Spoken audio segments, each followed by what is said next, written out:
Have you ever caught yourself imagining a conversation that hasn't happened yet? Maybe you're walking alone, and suddenly you start replaying an argument in your head. You imagine what you would say, what the other person might say.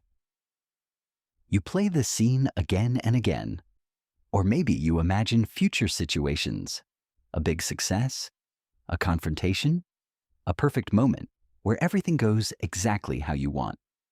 If you've ever done this, you might wonder, why does my brain do this? And the answer is actually rooted in psychology. Imagining fake scenarios is something the human brain naturally does. In fact, psychologists call this mental simulation.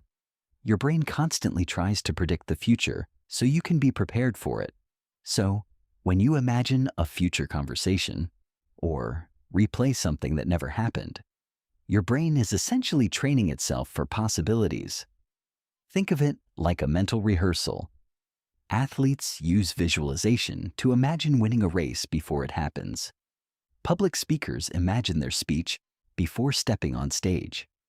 Your brain doesn't always distinguish sharply between something vividly imagined and something real, which means these imagined scenarios can actually shape your emotions and expectations.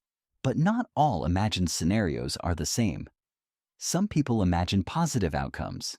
They picture themselves succeeding, improving, achieving their goals. In psychology, this kind of imagination can increase motivation and confidence. But other times, people imagine negative situations, arguments that might never happen, embarrassing moments, worst-case scenarios. And this is where imagination can turn into something else, overthinking. When your brain keeps simulating problems again and again, it starts creating stress for situations that may never occur. You might feel anxious about something that only exists in your mind. Interestingly, research suggests that people who imagine fake scenarios frequently often have high levels of creativity and self-awareness. Their minds are active. They naturally analyze possibilities and outcomes.